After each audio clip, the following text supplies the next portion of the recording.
Welcome back, everybody, for another episode of Unbashful. I want to thank you very much for tuning in. Now, let's get going here. Crimes of the Future. I just saw this film about 5 days ago, and if you haven't seen, I did an out-of-theater reaction for it. And needless to say, I wanted to refrain from using the word disappointed when I first gave my initial reaction, but after kind of marinating on it for a bit, letting the film kind of digest and processing it, I've come to the conclusion that I certainly was a little bit disappointed. That's just my opinion. I was very much looking forward to this film. Now, I mentioned in my out-of-theater reaction that there hasn't been good quality horror films within the last 5 years. That was sort of a mistake because, recently, before Crimes of the Future, I saw another horror film directed by Alex Garland called Men, which I highly suggest all of you check out. That was an incredible horror film. I've seen a lot of people sharing their opinions on that, and it seems like most people don't really enjoy that film, so I seem to be in the minority for that film. So there certainly has been some good quality horror films, but I feel like just not as much maybe as I would like to see. So I was really looking forward to this, and I've never seen David Cronenberg's films. David Cronenberg, of course, is a director of Crimes of the Future, Canadian director, I'll add.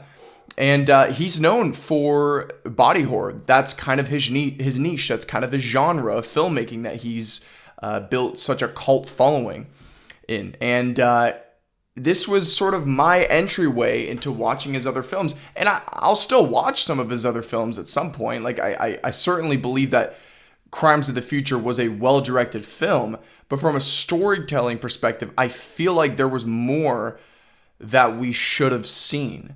I'm not going to get into spoilers. I'm not going to, describe the ending, but when the film ended, I sat there for about 10 minutes. Okay, maybe not 10 minutes, maybe about 5 minutes. I sat there for about 5 minutes, and I was just thinking to myself, like, is that really it?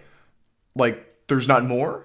And then, of course, once I saw that written and directed by David Cronenberg and the credits started to roll, I realized, okay, the film's over. It felt very, very short, and it felt incomplete.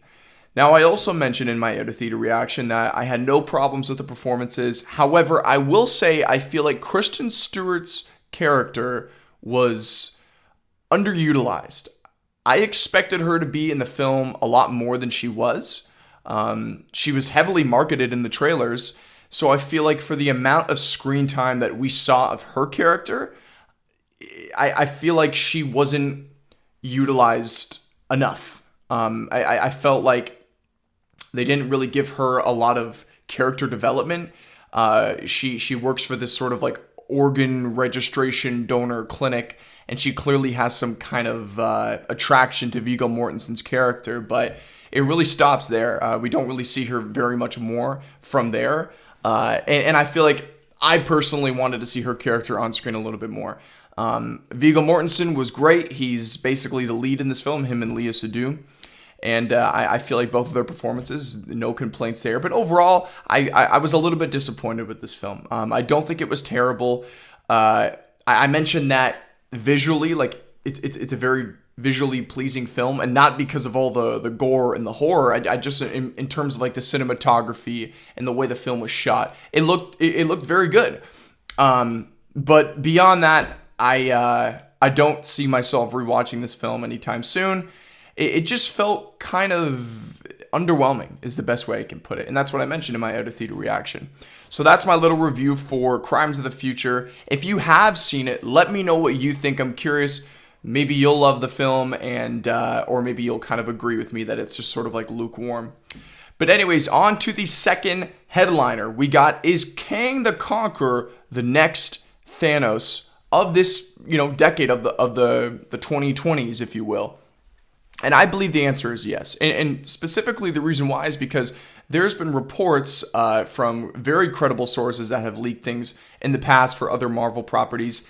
And they've all said that not only is Kang the Conqueror going to return, obviously as the main antagonist of the next Ant-Man film, but he's also going to be returning beyond that film as well. And we're going to be seeing multiple versions of his character.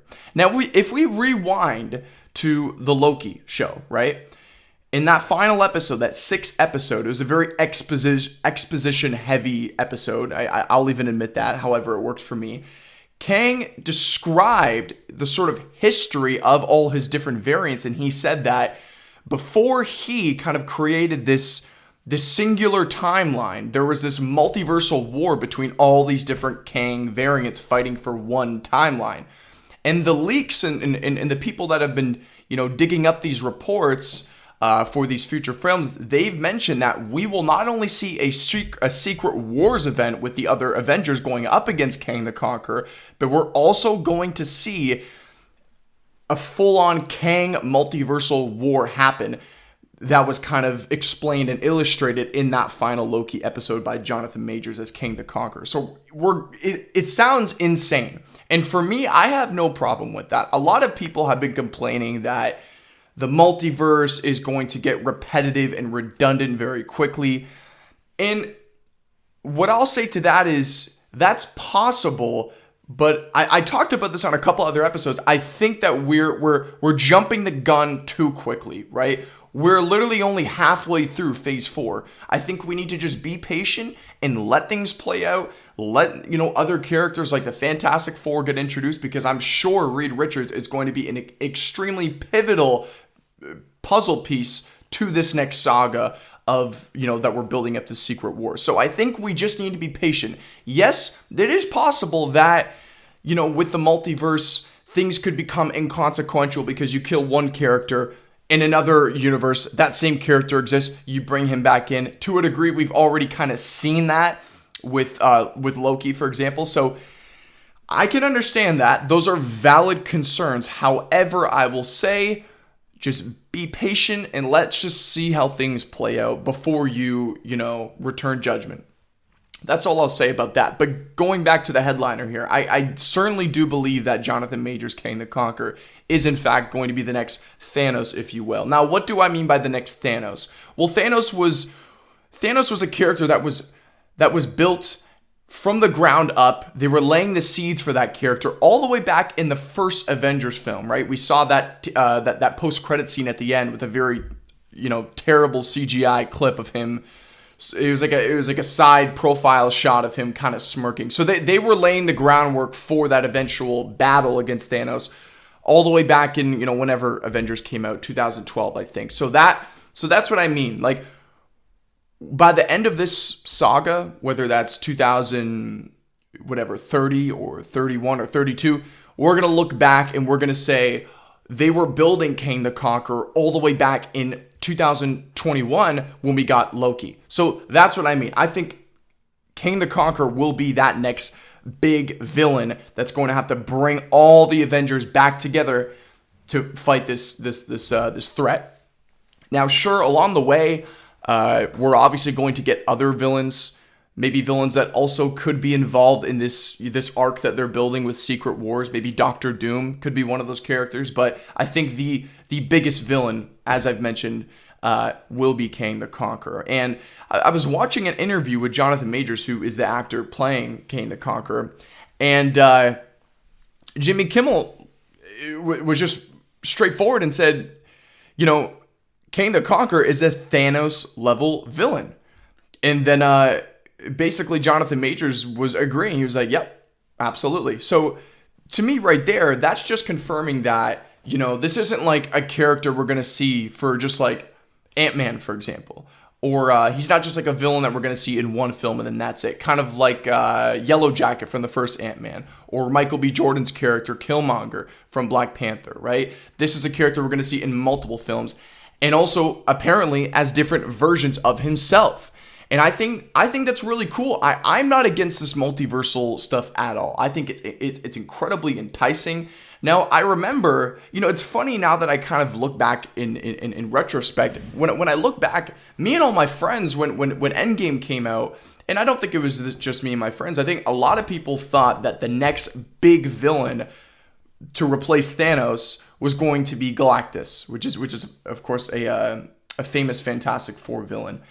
And I certainly do believe at some point we're going to get Galactus in the MCU, but I think from what we can see right now, I think he's going to be put on hold for a little bit, or not hold because we haven't even seen him, but I think he's going to be put on the shelf for a little bit, possibly for the next decade after, in the 2030s. But who knows? I could be completely wrong. In 5 years, we could have Galactus, we could have King the Conqueror, we could have Doctor Doom, we could have, who knows, right? But the people that are leaking all this information, as I've mentioned, I think one of their names is My Time to Shine Hello. This individual has literally, I think he hasn't missed a beat. I think everything he's reported has turned out to be correct. So I mean, I trust him. Now, obviously, it's not official, and we're not going to know if it's official until the film, whatever the film is, comes out. But yes, I am excited for this. Let me know what you guys think. Kang the Conqueror, is that something you're excited to see as the next Thanos villain for the next, 8 to 10 years? I'm curious to see what you guys think about in the comments below. Is the multiverse kind of an issue for you? Do you think it's going to get, old and repetitive really quickly? Or are you like me and you think this presents so many different possibilities for all kinds of different stories they can tell? Let me know what you guys think in the comments below.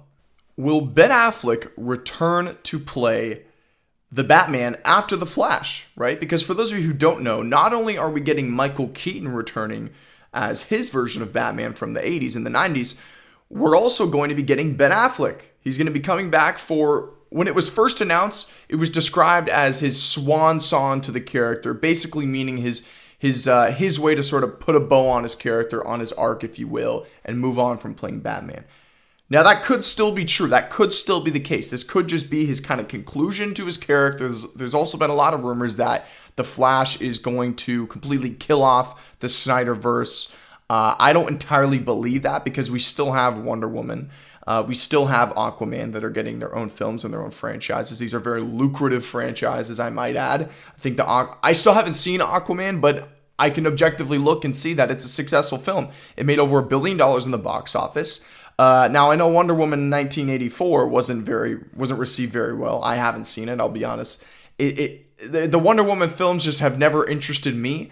I'll get around at some point to watching them, but bottom line, they're successful though, right? They make money, and it's show business, right? Like, at the end of the day, the studio wants to make a return if they're going to be pouring in hundreds of millions of dollars on these films. So I'm not entirely in this camp that they're going to wipe out the Snyderverse. I think what they'll might do, just, my theory, what I think the Flash film might do is it might start an almost alternate universe without eliminating the Snyderverse, to leave that opportunity open if they did want to go back to it. So almost creating like two adjacent universes, basically.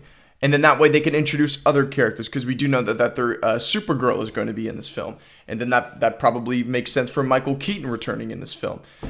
So that's sort of where I fall into that kind of camp. But the reason why I bring up the topic of Ben Affleck returning to play The Flash, right? This has been discussed about, and it's actually been reported by pretty significant trades in the industry, more specifically The Direct. And I'm going to read this sort of quote. Now, before I get into this, I do want to warn you all that this could spoil details of The Flash. So this could be all fake.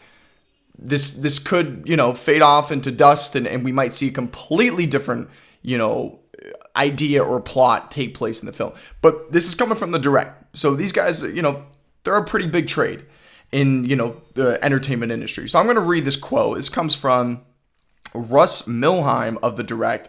And this says, when directly asked about how Crisis is teased. Oh yeah, actually, let me provide context before I read this. The biggest rumor going around is that The Flash is going, well, not even rumor, like all the reports are saying that The Flash is going to set up, by the end of the film, it's going to set up a potential Crisis on Infinite Earths team-up film, basically. And for those of you who don't know what that is, Crisis on Infinite Earths, they had some shitty version of that on CW. I'm not gonna lie, it looked garbage. I'll just be honest with you. I never checked it out. But they want to do an actual kind of cinematic version of that. And that's basically DC film. That's like DC's Secret Wars, essentially. I've talked about Secret Wars many times with Marvel. That's like That's DC's version of that. It's like a big multiversal kind of crossover event. That's what Crisis on Infinite Earths is. So now that you know that, then I'll go on to read the quote. So anyways, when directly asked how Crisis is teased, industry insider Casey Walsh wouldn't spoil all the details, but he did reveal that the tease in question involved Ben Affleck's Batman. He went on to clarify that The Flash itself is not restoring the Snyderverse, nor putting that continuity in the spotlight, which I kind of mentioned earlier. He goes on to say, instead, it simply sets up Crisis by including a tease showing Ben Affleck's Batman. This means he, and likely everyone else in his timeline, isn't completely erased from existence. I'm going to read that last sentence one more time because that's key. This means he and likely everyone else in his timeline isn't completely erased. That's what I was just explaining before. I don't think that they're going to completely eliminate the Snyderverse. I just don't even think it makes sense. Right now, I understand things have been messy and all that, but as I mentioned, there's still franchises continuing on from that, saga of Snyder, of the Snyder films, Justice League, Batman v Superman, so on. So, by the way, we're going to get into Superman after this, and specifically Henry Cavill. But my general thoughts on this is that I don't think that Ben Affleck is going to return to get his own solo film because, before Matt Reeves and Robert Pattinson and everybody else made that film that came out this year, before that, the original planned film was a Ben Affleck Batman solo film. He was originally supposed to write, direct, produce the whole 9 yards. It was going to be his baby, his film, right? And of course, starring as Batman. Then Matt Reeves was going to direct the film, but Ben Affleck was still going to star as Batman. And I think they had a script already written with, I think him and Jeff Johns, Ben Affleck and Jeff Johns wrote a script for the film, and they had everything laid out. From what I've heard, the story was going to basically be about Batman going up against Deathstroke, and of course, there was that Deathstroke post-credit scene at the end of the Justice League, so they were clearly laying the seeds for that character and, for that eventual film and story. And Matt Reeves discussed that certainly the script was good for a cinematic universe, but he didn't want to have to put an emphasis on including other characters, because apparently there was going to be other DC characters that were going to pop up in Batman's film. He just didn't really like the emphasis on, including references to other events in the script and including other DC characters. He wanted it to be a very self-contained Batman film, which of course we eventually saw with Robert Pattinson's film, which I believe is the best Batman film of all time. So, going back to the topic, to the headliner. Yes, I do believe that Ben Affleck's Batman will return. And I've even heard rumors that DC's offered him like $30 million to come back in just like a couple other films, beyond The Flash. That's a lot of money, and money talks. So I think that we will see Ben Affleck return. Now, I don't think we're going to be seeing him return frequently. Like I mentioned, I don't think he's going to get his own film, which is sad because I did want to see his own film. And to be quite honest with you, I like Ben Affleck as Batman. I kind of look at Ben Affleck's Batman as the Andrew Garfield of, the other Batmans, if that makes sense. Like, for a while, we all looked as Andrew Garfield as kind of like the black sheep of all the Spider-Man, right? As sort of like the least favorite, if you will.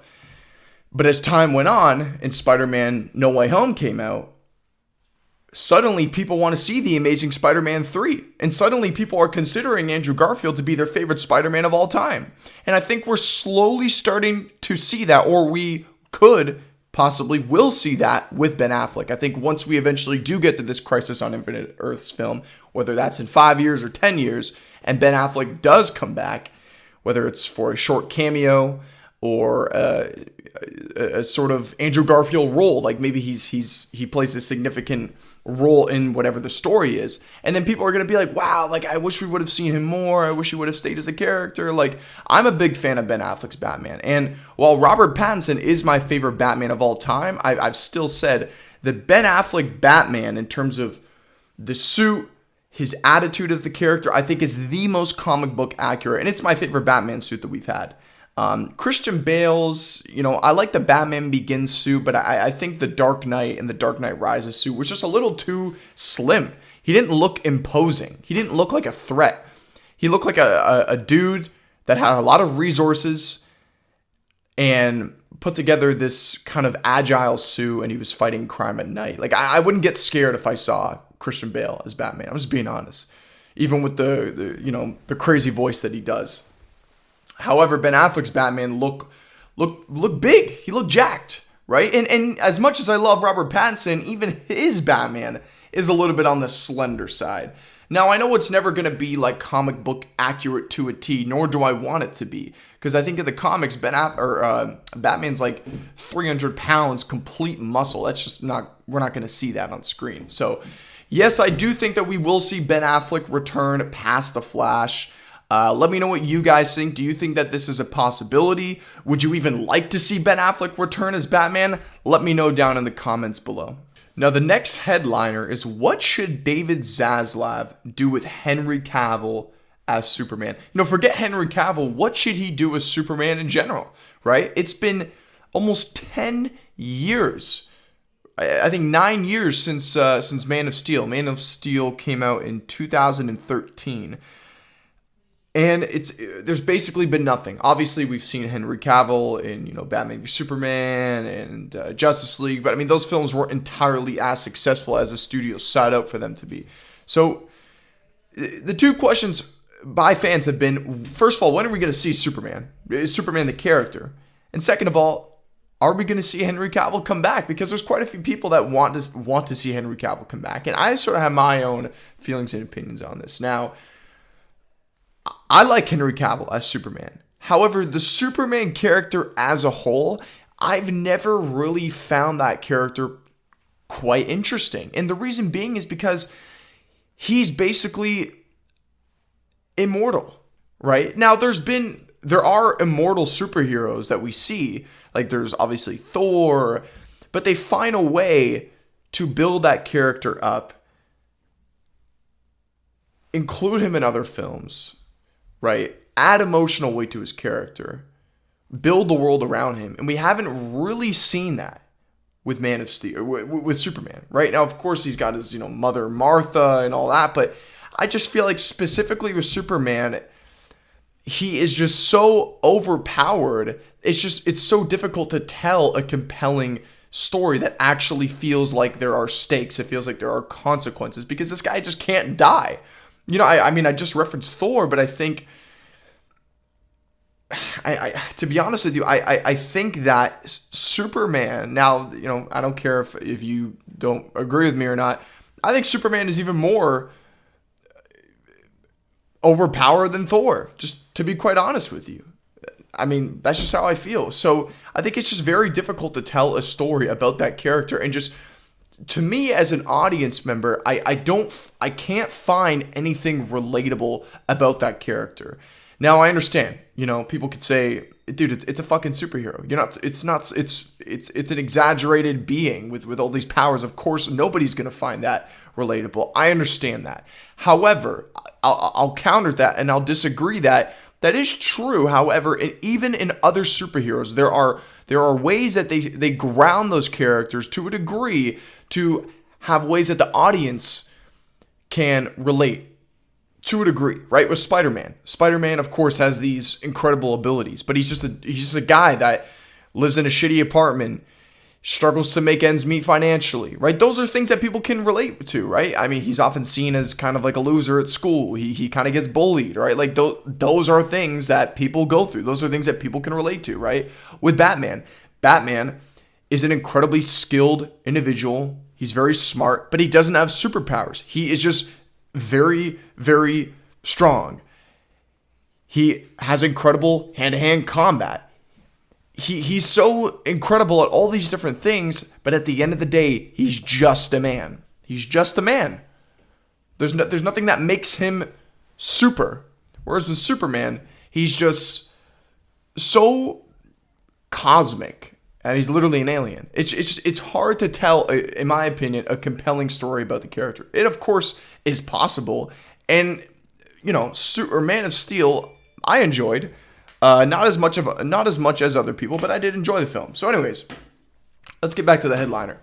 What should David Zaslav? Now, for those of you who don't know, David Zaslav is the new CEO of Warner Brothers. Once that deal completed with the merger, when Discovery bought Warner Brothers, it's now called Warner Discovery. David Zaslav was the CEO of Discovery, and of course now he is now the CEO of Warner Brothers. So he's calling all the shots, and he's expressed how he feels like DC lately has put less of an emphasis on their main IPs, like Batman, excluding the Batman film. I think he's referring to more of the cinematic universe, less of an emphasis on Batman, the Flash, Superman, characters like that in terms of a cinematic universe. So he wants to see those characters become more of a priority rather than telling these stories of these very deep-cut comic book characters like we've seen with Suicide Squad, which, as much as I like Suicide Squad, that film drastically underperformed in the box office.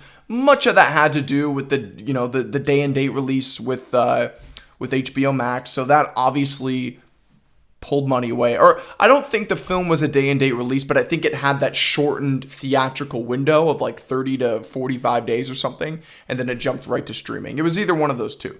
So either way, HBO Max hurt the financial box office performance of the Suicide Squad. So you could say you like that film all you want, but it kind of was a failure financially, right? And David Zaslav is trying to make the company money. That's his job. He wants to make the company thrive. And of course, he's got competition right next door with Marvel. He's seen what they're doing. Now, I'm sure he's probably... I don't think the priority for DC is to do a copy and paste of the MCU. No, I think they tried that and they failed with the Justice League. So I think they're trying to move in a different path. However, he wants to put the spotlight back on the main characters, take care of them, tell their stories, and then once you do that, then you can go back to these, super, unknown, whatever, B-level characters that people aren't familiar with, like Peacemaker and so on. So what should they do? What I'm going to say is going to sound contradictory to what I was saying with the previous headliner about the Flash, and I think it doesn't make sense to eliminate the Snyderverse. What I'm about to say is going to sound contradictory to that, and I'm going to say that if it were up to me, I would start completely fresh, completely fresh. I'm talking reboot everybody. Reboot Aquaman. Reboot Wonder Woman. Reboot Batman. Not Robert Pattinson. Keep that. That's because that's self-isolated. It has nothing to do with the DCU. I mean, reboot everything. Everyone. And start completely fresh. Now, the reason why I understand that sounds contradictory is because financially that wouldn't make any sense. I'll admit that. That's why I'm not the head of DC Films, right? But from a storytelling perspective, things are all over the place. You don't know if this film takes place in the DCEU or if this film takes place in a separate universe. Like, things are just out of control. You don't know what's what. So if it were up to me, I would do a complete restart. Not even recast, a completely new cinematic universe, right? Act like none of these characters have been on screen before and introduce them for the first time, and whether it's their own films or they decide to go right to a Justice League film, which I don't think that's a good idea. I think they tried to do that too quickly, and I think that's what the issue was originally with the Snyderverse. I think they wanted to get to that team up film way too fast. They didn't take their time to lay the groundwork. So with Henry Cavill, my opinion is that I don't think he should come back, and I think they should just move on. So much time has already passed. Henry Cavill himself is not getting any younger. Now, he's not too old to play Superman. He can continue to play the character. I just think that so much time has passed since Man of Steel, since the Justice League, since Batman v Superman. I think it's just best for everyone if they just moved on from that character. Even if you ask Henry Cavill himself, obviously I don't know this to be true, but I imagine he probably has moved on from playing him as well. I mean, we see he's playing The Witcher. He's been doing all kinds of films, obviously. So it's not like it's not like he needs to play Superman to, continue to make a living. He's doing just fine without playing Superman. But I think for all parties concerned, I think moving on from him, I think would just be the best solution, just because it's been such a mess. Now, that's how I feel. How the studio feels. What they should do, just from a financial perspective, is I think they'll probably bring him back, right? I don't think they should, but I think they probably will. They have people scoundering over the internet. They have social media teams. I'm sure they probably see the outcry and the demand to see Henry Cavill return. And they want to give him what they want. They want to make money. So I think we're probably going to see Henry Cavill return as Superman. And there's even been reports that it's starting to become a priority to not necessarily to bring Henry Cavill back, but to bring the Superman character back. Now, there's also been rumors that we're going to see for the first time a black Superman, which I would love to see that. Now, apparently that film won't be a part of the DC cinematic universe, similar to the Batman with Robert Pattinson. So they can do that. That's fine. Or even if they want to make that Superman the new Superman, do that. I just think that they should move on from Henry Cavill. It's not because Henry Cavill is a bad Superman or he's like not a good actor or anything. That none of those things are true. I think he's a good actor and I think he's a good Superman. But I just think so much time has passed, and I think everybody should just move on from Henry Cavill as Superman. But those are my thoughts. So basically, just kind of wrap up, because I feel like I haven't made entire sense. What I'm trying to say is that if it were up to me, I would move on from the whole DC universe as a whole. I would start fresh. However, I know DC Films is not going to do that because, as I mentioned with the previous headliner, they've made so much money with Aquaman and Wonder Woman, it wouldn't make sense to do that, right? Money talks. So anyways, those are my thoughts. I hope that makes sense. Let me know what you guys think. Do you want to see Henry Cavill return? Or do you not? Are you like me and you think if he returns, great, but you would think it'd be best if they would probably just move on from him entirely and start fresh? That's just me. Let me know what you guys think in the comments below. We are now halfway through 2022, which is crazy to think about. It feels like yesterday the year just started. But quite a few films have come out. Now, I haven't seen every film, and I'm never gonna watch every single film that comes out every year, right? It's hard to find the time to do that. But I've seen 11 movies this year so far, and maybe after I'm done this podcast, I'll forget to include a couple, like that I might have seen that I forgot that I've seen. But I'm going to go over the 11 films that I've seen that have released in this first half of 2022, and I'm going to rank them. Now, I'm not going to go through each film and go through every little detail of each film. Most of these films, you either have seen them or I've talked about them before on other episodes. So let's start off with number 11, The Texas Chainsaw Massacre. I thought this film was terrible. There was nothing about this film that I enjoyed. I did not connect with the main characters whatsoever.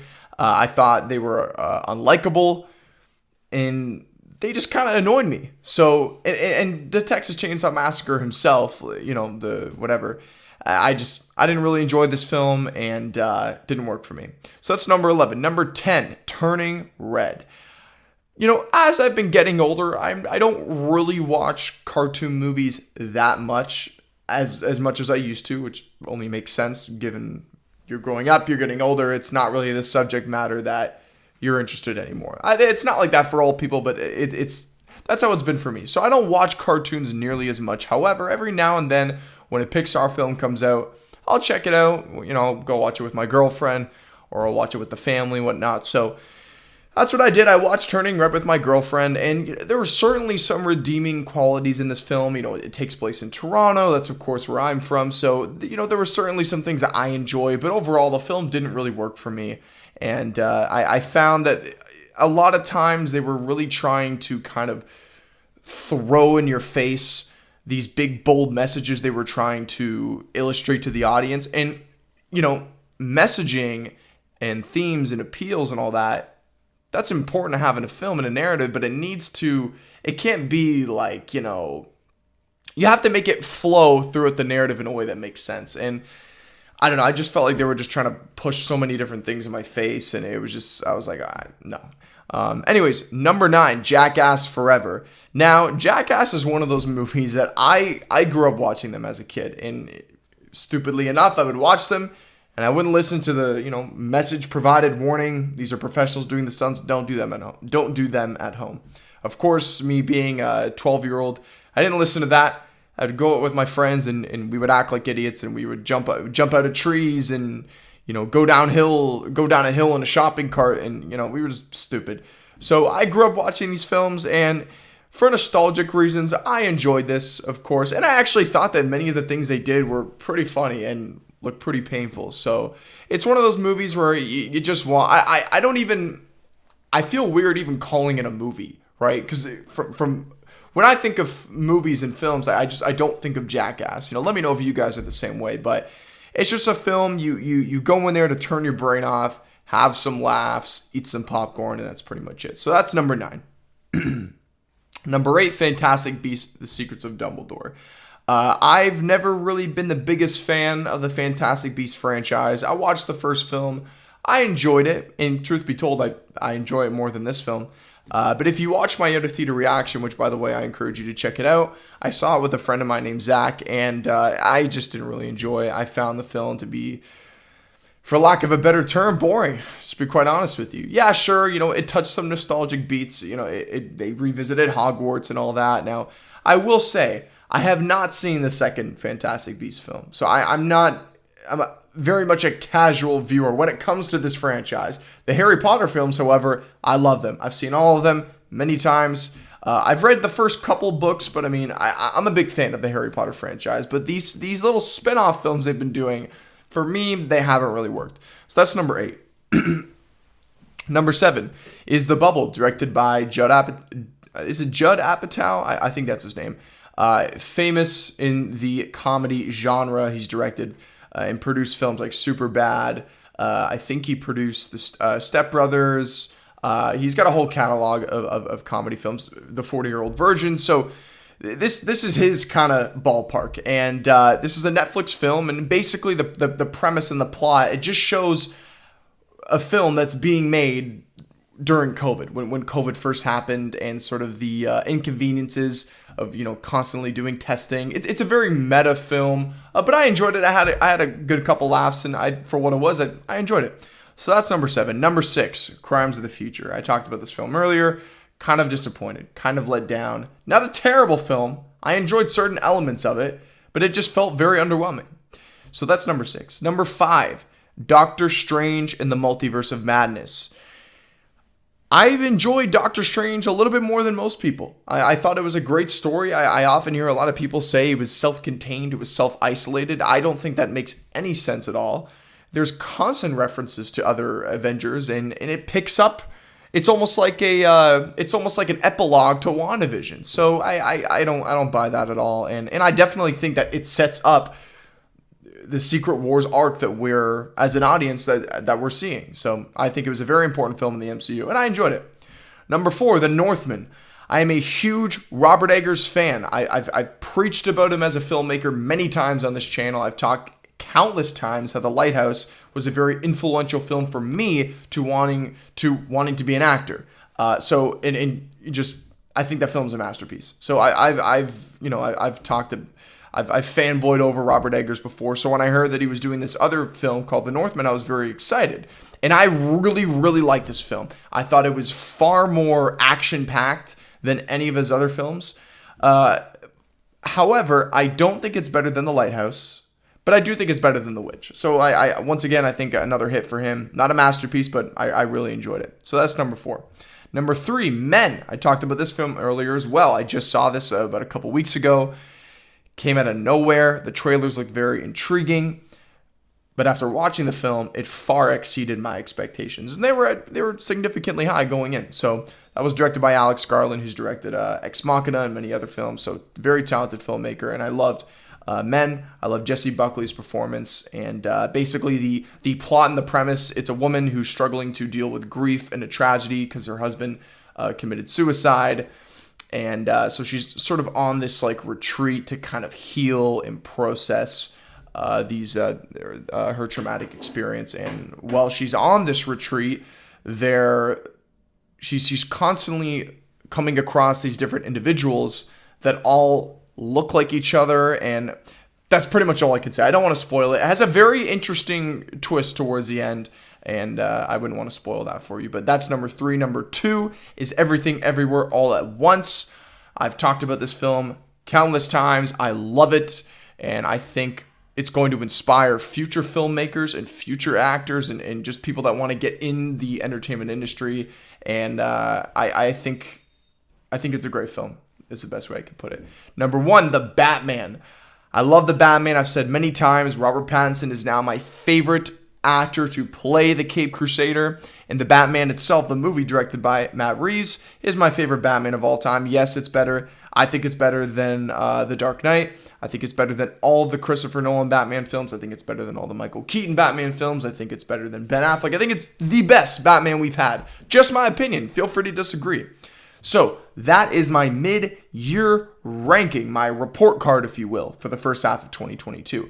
And when I'll revisit this list and add to it once we get to the end of 2022, and I'll do a full ranking for the entire year, kind of like how I did with this past year, 2021.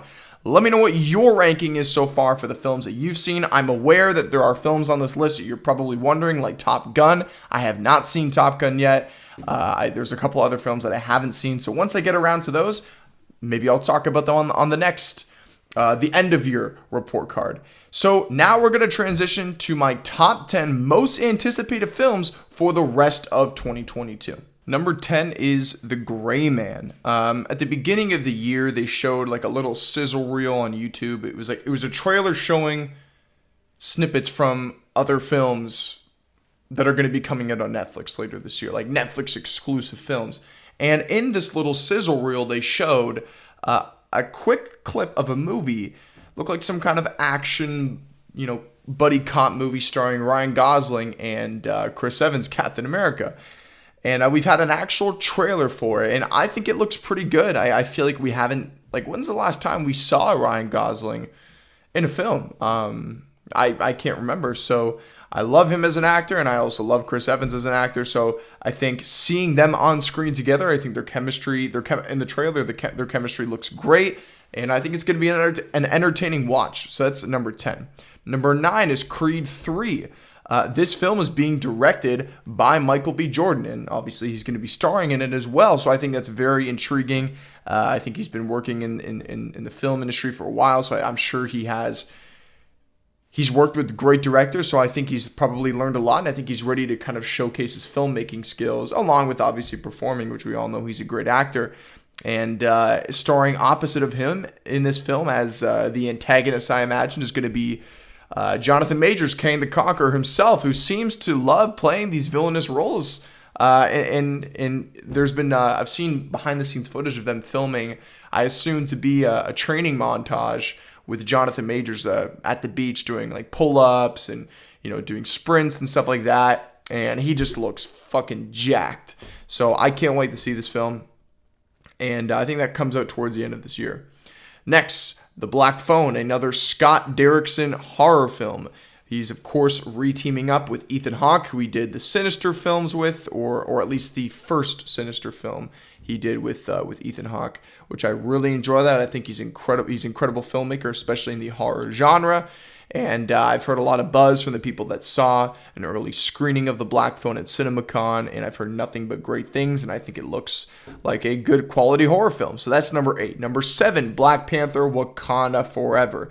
I think it's all but confirmed that Namor, who's Marvel's version essentially of Aquaman, and if my memory serves me correctly, I'm almost positive that Namor was actually created first before Aquaman, because a lot of people say that Aquaman or that Namor is a direct ripoff of Aquaman, which I could be wrong. If people know this, correct me and fact check me in the comments, but I'm pretty sure that Namor actually came first before Aquaman did. So pretty interesting, and I mean they teased Namor in Endgame when Scarlett Johansson was talking to the holograms of Rocket, Captain Marvel, Rhodey, I can't remember the actress's name, the head of the Dora Milaje from Black Panther, and then she referenced how there's an earthquake underneath the ocean, and they deal with it without dealing with it, essentially, is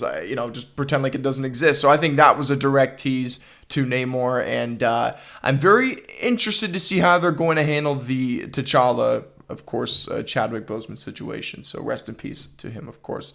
So that's number 7. Number 6 is the new David Russell film titled Amsterdam, starring Christian Bale, Margot Robbie, and Denzel Washington's son, John David Washington, who I'm a huge fan of now after watching BlacKkKlansman and Tenet and Malcolm and Marie. I think he is an outstanding performer, and anytime I hear he's in a film, I get excited. And I think that's a pretty interesting trio. Him, Margot Robbie, and Christian Bale. I think all three are, Academy-level actors, and I'm excited to see them all on screen together. I'm not too sure what the plot is about, but I'm just pretty excited just to know that all three of them are going to be on screen. I'm pretty sure it takes place during World War II in of course, Amsterdam. And David Russell is a very, very talented filmmaker. He did American Hustle and many other films. So that's number 6. Number 5 is Bullet Train. I am super excited for this film. It looks like an incredible action piece of art, basically. Not to get too deep here, but it stars Brad Pitt, has a full cast of characters, has the actor from Atlanta, what's Childish Gambino's name? I forget his name. I forget his actual name. I know that's a stage name, but not him. The other actor that plays opposite of him, the actor who plays in Eternals. That guy. That's the guy I'm talking about. He's sort of like the mechanic of the group. He constructs things. Very smart. He's in this film. Aaron Taylor Johnson is in this film, and many other actors and actresses. I'm very much looking forward to it. That's number 5. Number 4, Don't Worry, Darling. This looks like a film that's right up my alley. It seems like there's some sort of like Illuminati, dark undertone kind of social experiment taking place in this town, and it seems like nobody seems to acknowledge it except for, or at least notice it, except for Florence Pugh's character. That's really all I know about the film, but it looks very, very intriguing. It looks like a psychological thriller, which I love films like that, and it's directed by Olivia Wilde, who is an incredible filmmaker. So that's number 4. Number 3, Thor: Love and Thunder. I've talked about this film many times. Now that we've had Doctor Strange, we've had the Batman. This is my most anticipated superhero film of the year, but it's the 3rd on my list out of all these films. The next film is Elvis. I am incredibly excited for this film. I think Austin Butler is a great actor. He was briefly in Once Upon a Time in Hollywood as the Tex character. That was really my first time being introduced to him. I haven't seen many of his other work, but I think he's an incredible choice, and he looks a lot like Elvis. And apparently, for the singing and... Sorry, my camera died, but as I was saying with Elvis, I think Austin Butler is an incredible actor. Well, I haven't seen many of his work. I can just see from the short little bit I saw as his Tex character in Once Upon a Time in Hollywood that I think he's a very talented performer, and I think he's going to nail it as Elvis. And I've heard nothing but positive things from the people that have seen it, and the reception seems to be very favorable for the film, so I can't wait. The number 1 film on this list, Elvis, of course, is number 2. The number 1 film is Nope. I've talked about this film many times. As soon as that first trailer came out, and of course teasing some kind of aliens and horses being abducted by the aliens and all kinds of crazy stuff, I was sold. I am a huge fan of Jordan Peele. Obviously, Get Out it's developed a cult following, and I love that film. It's fantastic. It's actually one of my favorite horror suspense thriller films. And I didn't enjoy Us as much as Get Out, but I still thought it was a great entry. And this will be his 3rd feature film. I think he was a producer and maybe even a writer on Candyman, which I thought that film was okay. But Nope is his next film that he will be directing. And I think, as I mentioned, I think he wrote this film as well. And a new TV spot actually just dropped that basically confirms that it is aliens. We literally see a very traditional looking UFO chasing after Daniel Kaluuya's character when he's on that horse. So I think it looks magnificent. But let me know what your list is. What are the films that you guys are excited to see for the rest of this year's film schedule? That'll do it for today's podcast, the 28th episode of Unbashful. And if you stuck around for this long, thank you very much for watching. And that'll do it, everyone. I will see you on the next episode. I wish you all good health and happiness and everything in between. Have a great and fantastic day, and I'll see you on the next one.